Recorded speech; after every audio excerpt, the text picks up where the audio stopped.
Okay, so we have to start from this miscellaneous, यहाँ से करना है हमको, ठीक है। और प्रॉब्ली द लास्ट टॉपिक है ये। So the following is known as Dakshin Gangotri. ये हमारा अंटार्कटिक सर्किल में हमारे इंडिया का एक रिसर्च स्टेशन है। Then the name of the India's third. अब तीसरा वाला जो है हमारा, दैट इज़ भारती। सो पहला वाला ये बना था, Dakshin Gangotri was the first one, second one was Maitri and the third one was Bharati. तो ये जो सबसे लेटेस्ट वाला है that is Bharati and it is still existent because ये जो पहला वाला था ये सबमर्ज हो गया। Okay, I think we have already covered a few things here on this page. Let's move ahead.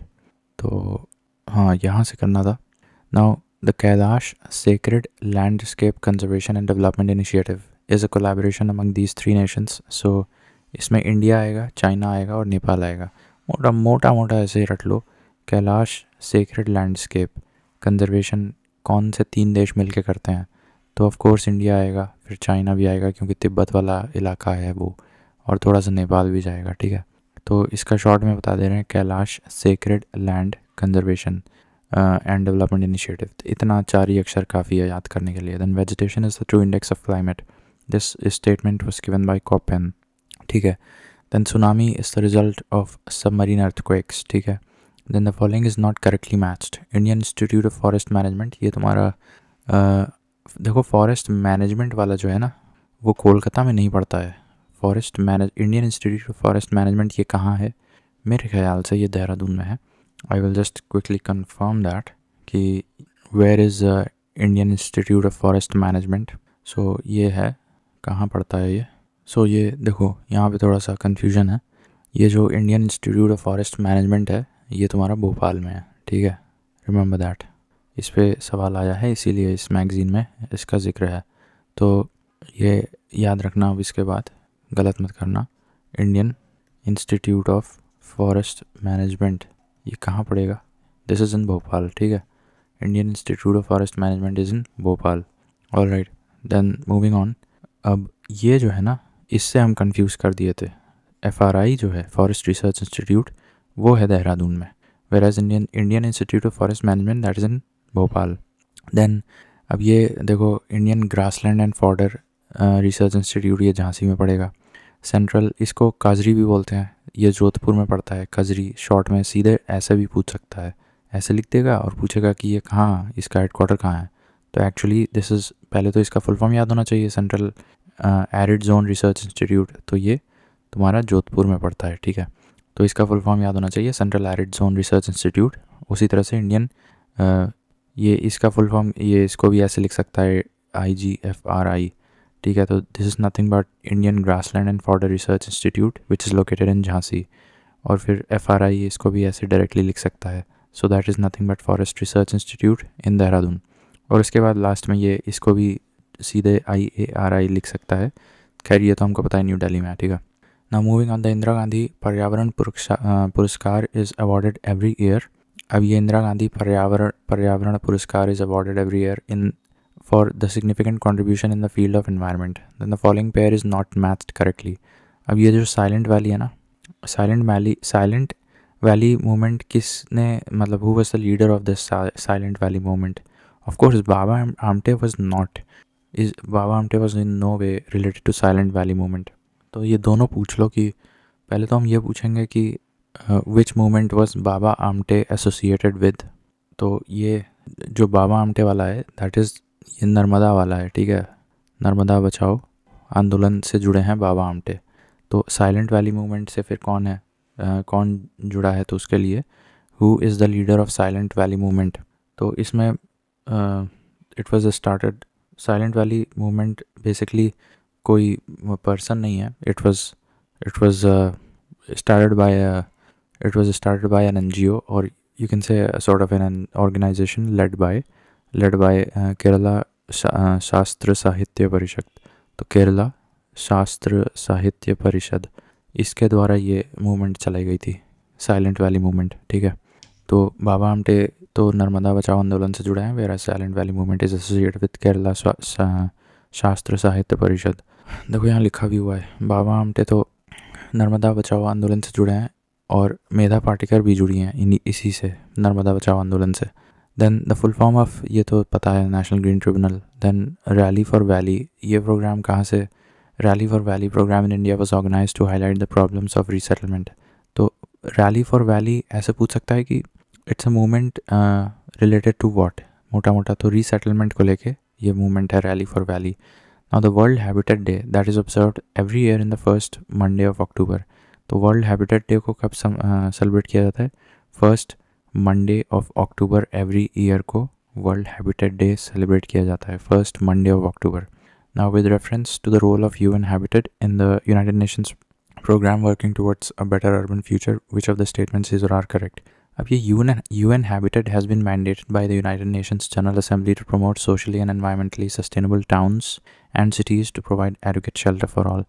I think this is correct statement. Then its partners are either governments or local urban authorities only. अब ये शब्द से मुझे दिक्कत है, इसलिए this will not be the right statement. Then UN Habitat, तो यहाँ पे हमने देखा कि UN Habitat जो है उसको शक्ति कौन प्रदान करता है, UNGA करता है, that is United Nations General Assembly, which is in hierarchy a more higher body compared to UN Habitat.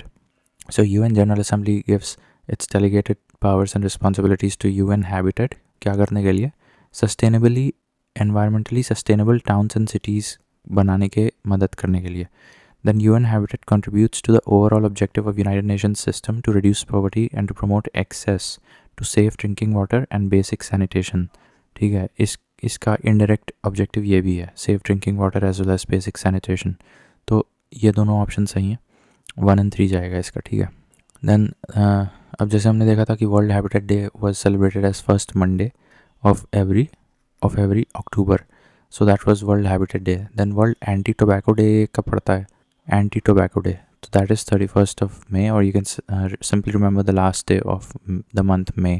The last day of the month May is celebrated as World Anti-Tobacco Day, right? अब ये December 2022 में New Zealand passed the world's first law to ban smoking for next generation. New Zealand's goal is to be smoke free by 2025.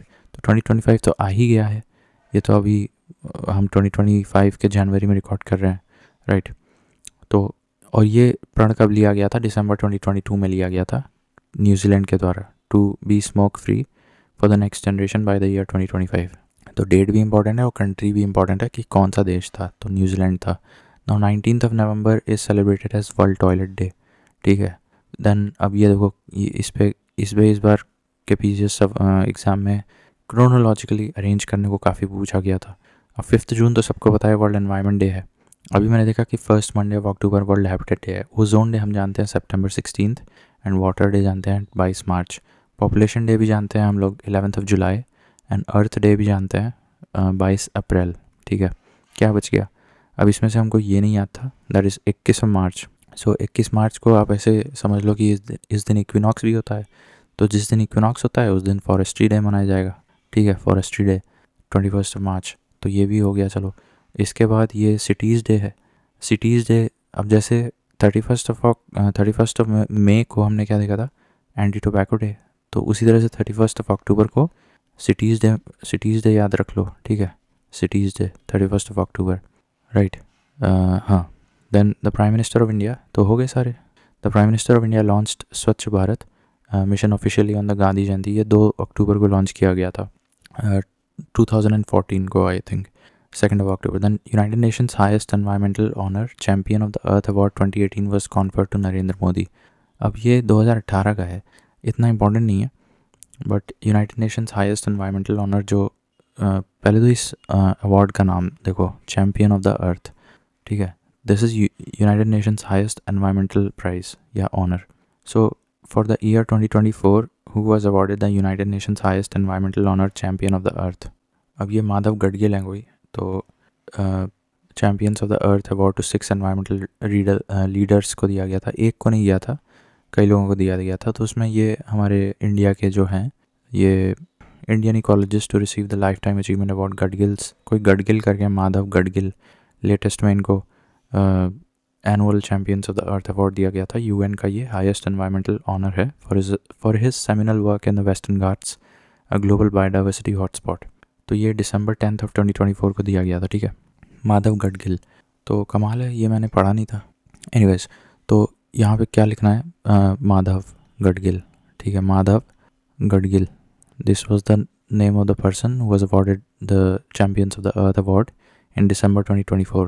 Now in the following district, National Dinosaur Fossil Park, actually it's a national park, तो ये धार district Madhya Pradesh में है ये. Then India's first national centre for marine biodiversity, ये जामनगर में बनाया गया है, ठीक है. National centre for marine biodiversity, NCMB, simply ये भी लिख के पूछ सकता है, national centre for marine biodiversity, so that is in Jamnagar which is in Gujarat, ठीक है. नाउ अब ये खजरी हमने बता ही चुके हैं. एरिड जोन रिसर्च इंस्टीट्यूट है ये, central arid zone research institute, that is in Jodhpur, whereas grassland and fodder वाला तो झांसी में मैंने बताया था. फिर the Indian Institute of Ecology and Environment is located in New Delhi. जैसे हमारे IITs होते हैं वैसे ही IIEE ये भी एक है, Indian Institute of environment and Ecology, that is in New Delhi. Then Agmark का ये ईयर इंपॉर्टेंट है, किस समय ये एक्ट लागू हुआ था. Now the term domestic content requirement is sometimes seen in the news that refers to ये सोलार पावर प्रोडक्शन जो है उसमें कुछ पैनल्स बनते हैं, ठीक है.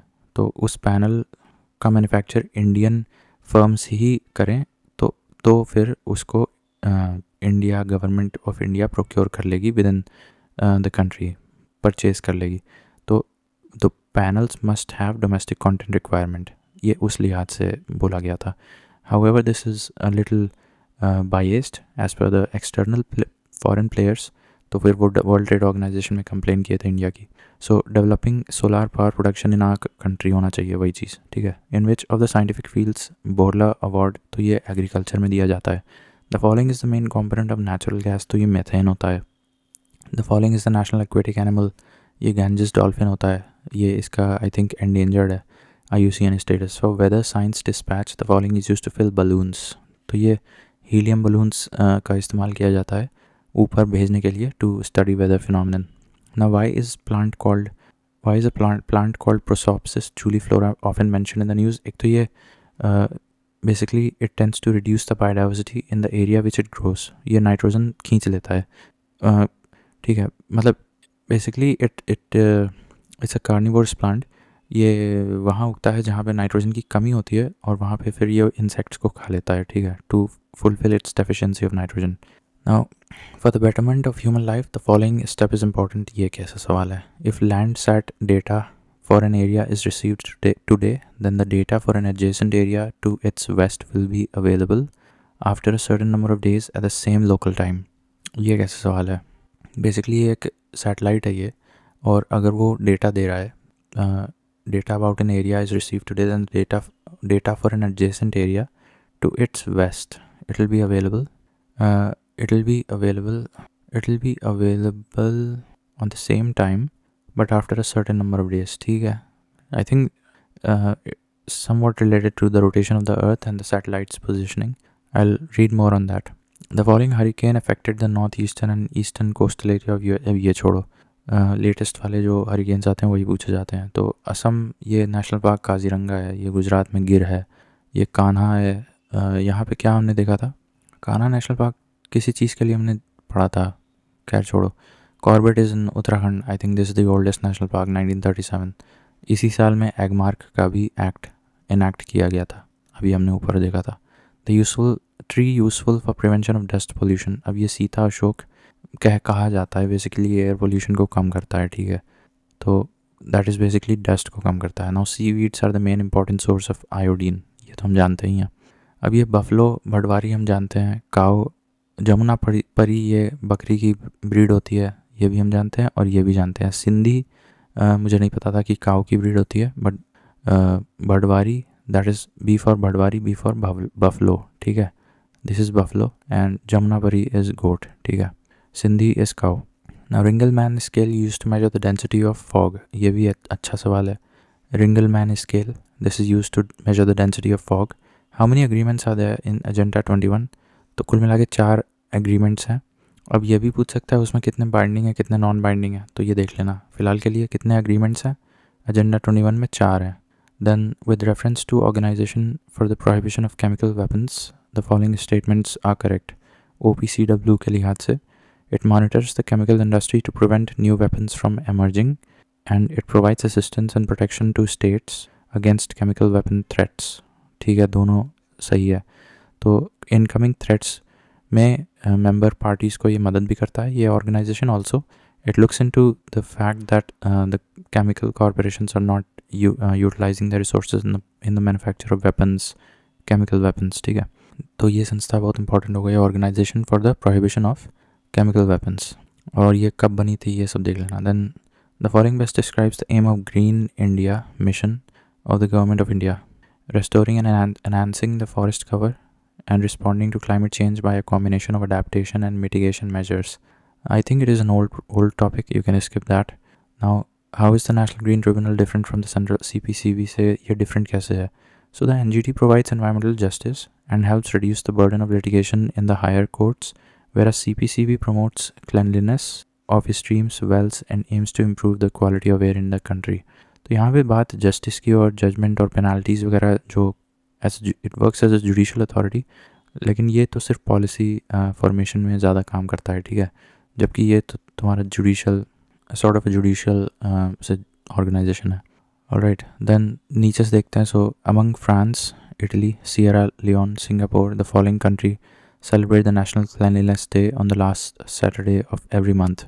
Last Saturday of every month को कौन सा ऐसा देश है जो कि last Saturday of every month को नेशनल क्लीनलीनेस डे मनाता है? Very interesting. So this is Sierra Leone, right. Then the following is the post disaster major.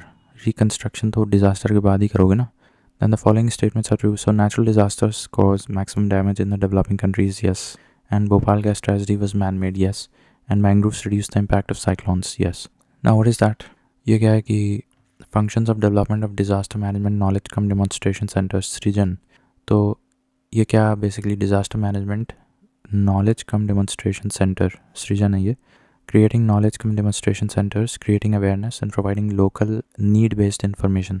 कुल मिला के डिज़ास्टर मैनेजमेंट से जुड़ी जितनी भी जानकारी का डिसमिनेशन करने की जिम्मेदारी है, दैट इज़ उस लिहाज से this body has been made. ठीक है, now national disaster management authority was formed in the year 2006। ये डेट उतनी इंपॉर्टेंट नहीं है, बट 27 सितंबर is also I think celebrated as world tourism day.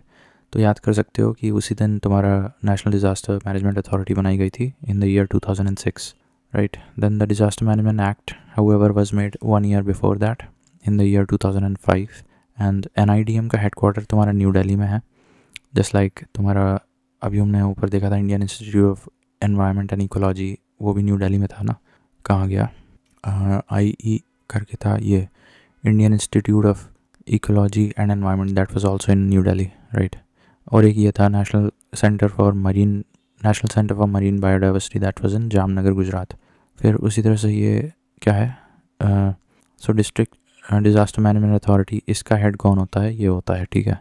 फिर international decade for natural disaster reduction, international decade for natural disaster reduction, ये वाला decade था, LPG reforms वाला, basically national disaster reduction decade के नाम से भी जानते हैं उसको। Now R2 code of practices, ये तुम्हारा क्या मतलब होता है? Environmentally responsible practices in electronics recycling industry. Now global 500 award किस लिए दिया जाता है? ये एनवायरमेंटल कंजर्वेशन के लिए दिया जाता है, ग्लोबल 500 अवार्ड, ठीक है। नाउ ग्लोबल 500 अवार्ड्स ये that are given for the protection of environment, and Rajiv Gandhi environment award is given for the outstanding contribution to the neat technology and development. और ठीक है, ऐसा ही है कि इंदिरा गांधी का भी अवार्ड था।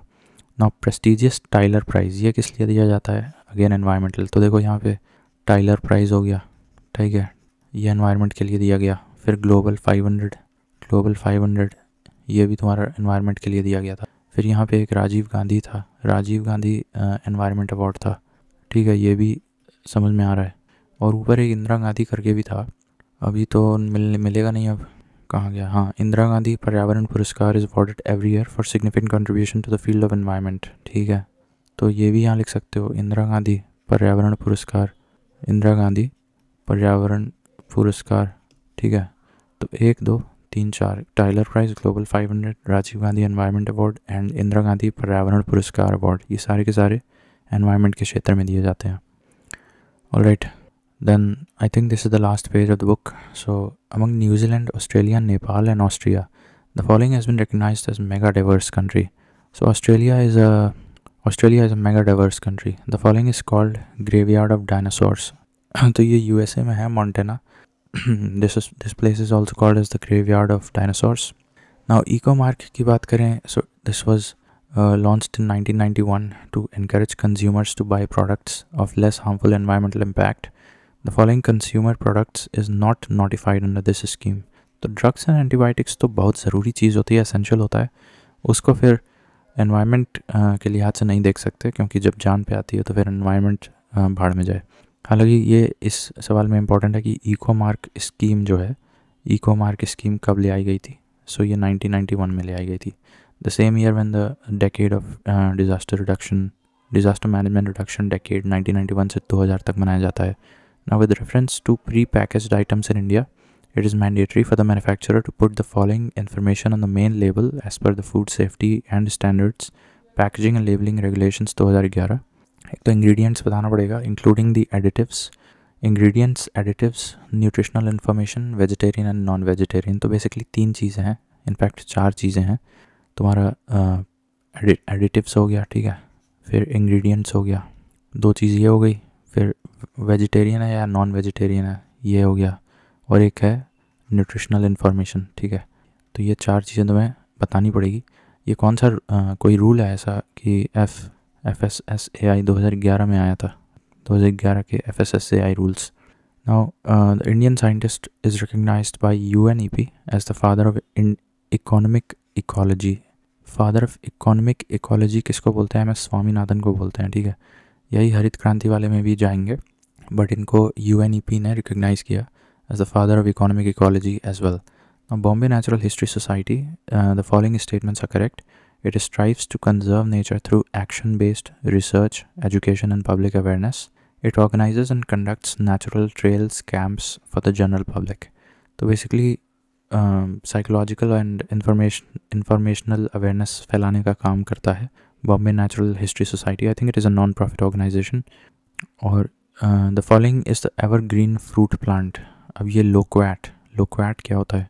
फ़िलहाल के लिए रट लो, एवरग्रीन फ्रूट प्लांट होता है लोक्वेट. और ये क्या है? Weather monitoring device sodar is established at Kaiga. Now I think Kalpakkam, ये तो तमिलनाडु में है, and I think this is in Karnataka. Kaiga, I am not sure Kaiga कहाँ पे है, कायगा कहाँ है. सो कायगा इन कल्पक्कम. एनीवे, सो ये क्या है? वेदर मॉनिटरिंग डिवाइस है. Some I think using some sort of satellite information, some weather monitoring device है ये. कल्पक्कम और कायगा में सोडार नामक डिवाइस लगाई गई थी.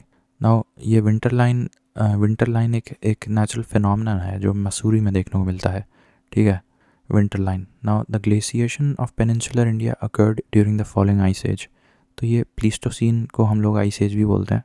तो उसी समय हमारा ग्लेशिएशन ऑफ पेनिनसुलर इंडिया हुआ था, जमा था इंडियन का पेनिनसुलर पार्ट. तो that happened during the Pleistocene ice age. Now monoclimax theory ये किसने दिया था? F.E. क्लेमेंट्स ने मोनोक्लाइमैक्स थ्योरी दिया था. Now if you walk through the countryside, you are likely to see some birds stalking outside the cattle to seize the insects disturbed by the movements through grasses. The following is such bird. तो ये common मैना ऐसी हरकत करती है, बहुत छोटे छोटे घास पत्ते होते हैं उनको देखती है और उसके मूवमेंट के हिसाब से जज कर लेती है कि इसमें कोई इंसेक्ट चल रहा है, ठीक है, और अपने नेस्ट से बाहर इसीलिए वो ताकती रहती है. तो ये हरकत कॉमन मैना नामक बर्ड की है. Right. Then among temperate forest, tropical forest, temperate grasslands and tropical savanna, the following has the lowest mean net primary productivity. सबसे कम कहाँ पे तुम्हें देखने को मिलेगी? देखो, ट्रॉपिकल फॉरेस्ट में ज़्यादा मिलेगी प्रोडक्टिविटी, और टेम्परेट फॉरेस्ट्स में भी मुझे लगता है ज़्यादा मिल जाएगी. और टेम्परेट ग्रासलैंड्स और ट्रॉपिकल सवाना के कंपैरिजन में ट्रॉपिकल सवाना में ज़्यादा प्रोडक्टिविटी देखने को मिलेगी कंपेयर टू. तो टेम्परेट ग्रासलैंड में सबसे कम देखने को मिलेगी. तो मेरा अनुमान सही था, ठीक है. टेम्परेट ग्रासलैंड में सबसे कम प्रोडक्टिविटी देखने को मिलेगी. But compare to what? देखो, तुम्हारे पास अगर ट्रॉपिकल फॉरेस्ट है तो यहाँ तो इतना ह्यूमिडिटी और सब ह्यूमस वगैरह रहता है, तो यहाँ प्रोडक्टिविटी अच्छी खासी रहेगी. फिर दूसरी चीज़ आती है, ट्रॉपिकल फॉरेस्ट हो गया, फिर उसके बाद तुम्हारा आएगा ट्रॉपिकल सवाना, ठीक है. ट्रॉपिकल सवाना में भी मुझे लगता है काफ़ी अच्छी खासी प्रोडक्टिविटी रहेगी, ट्रॉपिकल सवाना. फिर तुम्हारा आएगा ये टेम्परेट फॉरेस्ट्स, क्योंकि बहुत ज़्यादा फॉरेस्ट्स हैं पूरे दुनिया में. सबसे ज़्यादा टाइप ऑफ फॉरेस्ट अगर कुछ मिलते हैं तो आई थिंक ये टेम्परेट फॉरेस्ट्स ही हैं।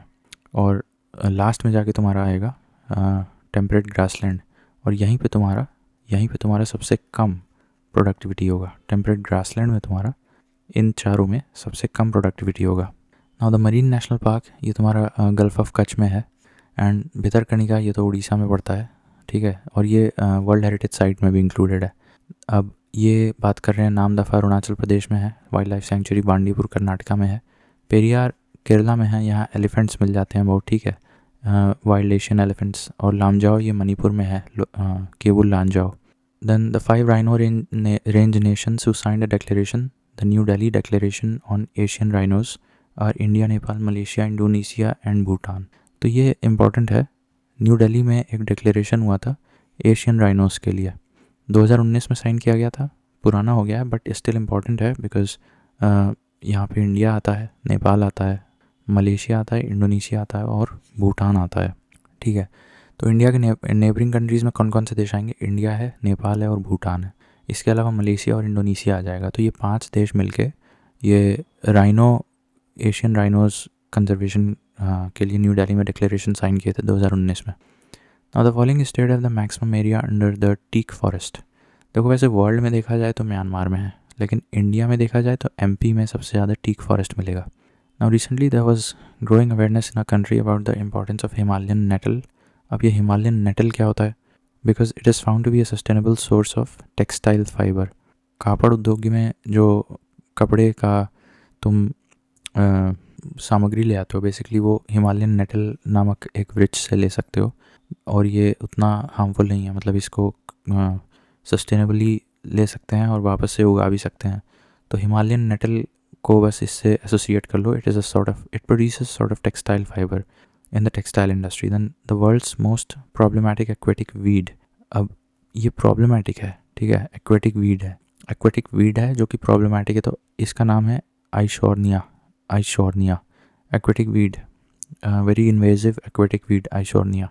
The following statements about the India's largest charkha.